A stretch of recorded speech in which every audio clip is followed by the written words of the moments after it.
Сәлеметсіздер ме? Мен Түркістан облысы, Түркістан қаласы, Талғат Бегелдинов атындағы нөмір 16 жалпы орта мектебінің музыка пән мұғалімі Смайыл Бұрхан Бауыржанұлы боламын. Сәлеметсіздер ме, құрметті оқушылар? Бүгінгі өтетін жаңа сабағымыздың тақырыбы кино және музыка. 23-ші сабақ. Бүгінгі сабақта сенің білетінің кинематографтың пайда болуы туралы, дыбыссыз кино туралы, кино-музыка терминдері туралы, кино өнерінің қазақстандық туындылары мен осы өнердің жарқын өкілдері туралы білетін боласыздар. Сенің меңгеретінің тыңдаған музыкалық шығарманы талдау, көркем бейнені құрауда музыка және өнердің басқа түрлерін көркемдеуші құралдарын салыстыру. Балапан қаз халық әнін үйренеміз. Дыбыссыз кино. Дыбыстық сүйемелдеу жоқ кинематографтың бір түрі. Алғашқы дыбыссыз фильмдер өте қысқа болды, 1 минуттан аспады. Дыбыссыз фильмдерге дыбыстық сүйемелдеу ретінде оркестр мен бір тапердің орындауындағы жанды музыка қолданылды. Дыбыссыз кинодағы актерлік ойынның негізінде пантомимаға ерекше назар аударылды. Дыбыссыз кинодағы кейбір актерлардың қимылдарының мәнерлілігі ең заманауи дыбыстық фильмдерден де асып түседі. Дыбыссыз кинодағы актерлік ойынның жарқын өкілдерінің бірі Чарли Чаплин мен Луиза Брукс болды. Чарли Чаплин американдық және ағылшын киноактері, сценарист, композитор, кинорежиссер, продюсер және монтажер, кинематографтың әмбебап шебері. Луиза Брукс американдық биші, модель, дыбыссыз киноактрисасы.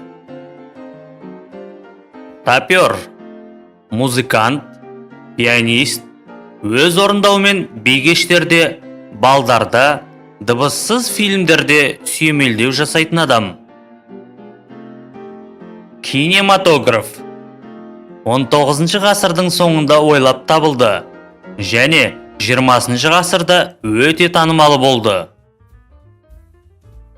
Кинематограф Лумер ағайындылары жасаған қозғалмалы суретті жазуға және ойнатуға арналған құрал. Кино өнер туындыларды қозғалмалы бейнелер көмегімен жасалатын бейнелеу өнерінің бір түрі. Киноиндустрия, кино өндірісі, кинофильмдерге арналған арнайы эффектілер, мультипликация жасайтын және осы туындыларды көрерменге көрсететін экономика саласы. 1929 жылы Алматы қаласында ең алғашқы киностудия құрылды. Бұл киностудияда жеке қысқа метражды деректі фильмдер шығарылды. Олардың ішінде ауылдардағы кооперация, Жаңа Астана, Қызыл әскер, Жайлауда ең танымал болған Түрксіб деректі фильмі.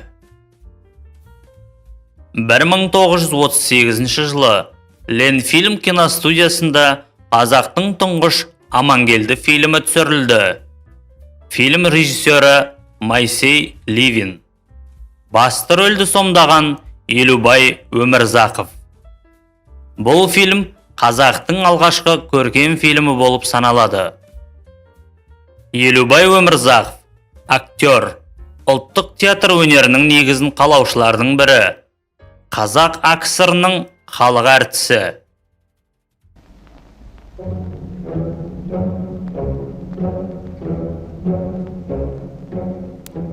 Ленинді жаны сүйіп соңын ерген, жауына ажал оғын тартқан мерген, анадан ел қамқоры ұл боп туып, ер болып, майданда да ұл боп өлген. Осылай деп қартақын жамбыл мадақтаған қазақтың адал ұлы Амангелді.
Амангелді фильмінен музыкалық өзіндінің лады минорлы, екпіні орташа, сипаты байсалды болып келеді. Михаил Гнесин және Ахмет Жұбанов композиторлары фильмге арналған музыка жазған болатын. Тәуелсіздіктің алғашқы жылдарында мемлекеттік киностудия тарихи тақырыптағы фильмдерге үлкен көңіл бөле бастады. Алматы қаласында орналасқан ірі қазақстандық Шәкен Айманов атындағы Қазақфильм киностудиясы 2003 жылдан бері Алматы қаласында өткізіліп келе жатқан Шәкен жұлдыздары фестивалі Қазақстандағы алғашқы тәуелсіз фестиваль болып табылады. Ол жыл сайын өткізіліп, белгілі бір қазақстандық режиссер мен актердің есімімен аталады. Астана халықаралық экшн фильмдер кинофестивалі әлемдегі жалғыз экшн киножанры фестивалі. Жыл сайын шілде айында Астана қаласында өтеді. Астана халықаралық экшн фильмдер кинофестивалінің негізін қалаушы және президенті Тимур Бекмамбетов. Тимур Бекмамбетов кеңес, қазақстандық және ресейлік кинорежиссер, сценарист, продюсер, клипмейкер. Бүгінгі үйренетін жаңа әніміз қазақтың халық әні «Балапан қаз».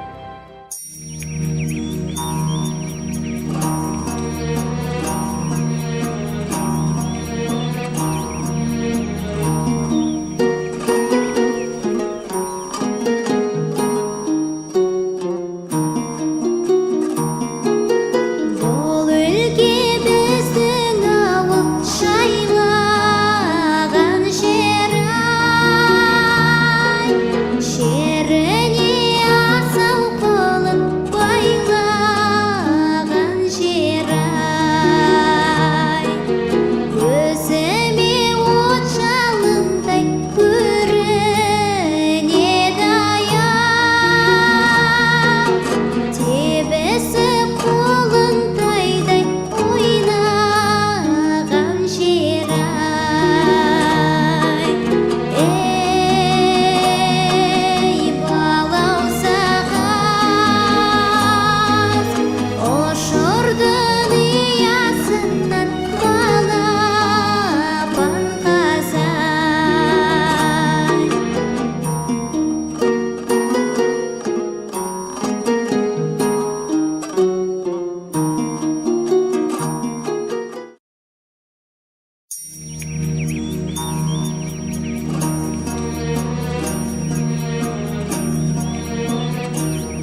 Ал олай болса, балалар, үй тапсырмасын алайық.